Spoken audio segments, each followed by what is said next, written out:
ஜப்பான்னாலே vending machine நிறையா இருக்குது அப்படி சொல்லிட்டு எல்லாத்துக்கும் தெரியும். இந்த வெண்டிங் மிஷினில் வந்து நிறைய கூல் ட்ரிங்க்ஸு, டீ, காஃபி எல்லாமே கிடைக்கும்.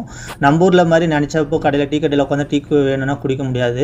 இந்த மாதிரி வெண்டிங் மிஷின் தான் இங்கெல்லாம் இருக்கும். இந்த வெண்டிங் மிஷினில் பார்த்தீங்கன்னா இந்த பக்கம் கோல்டு காஃபி, கோல்டு டீ, அந்த சைடு வந்து ரைட் சைடு பார்த்தீங்கன்னா ஹாட் இருக்குது. இப்போ நான் 500 எண்ணெய் வந்து உள்ளே போடுறேன்.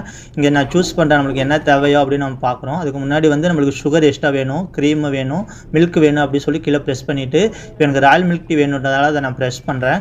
ப்ரெஸ் பண்ண உடனே இது உள்ள நான் 500 எண் போட்டேன் இல்லைங்களா, அது வந்து 90 எண்ணெய், ரிமைனிங் 410 எண்ணெய் வந்து கீழே கொடுத்துரும்.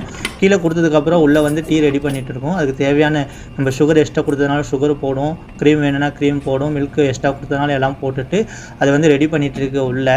அது வந்து இன்னும் எவ்வளோ செகண்டுன்னு காமிக்குது பாருங்கள். 3, 2, 1 ரெடி ஆயிடுச்சு. இப்போ வந்து கீழே வந்து டீ அந்த சூடாக கொஞ்சம் கொடுக்குது.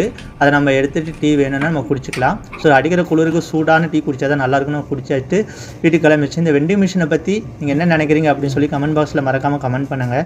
ஓகே காய்ஸ், நெக்ஸ்ட் வீடியோவில் பார்ப்போம்.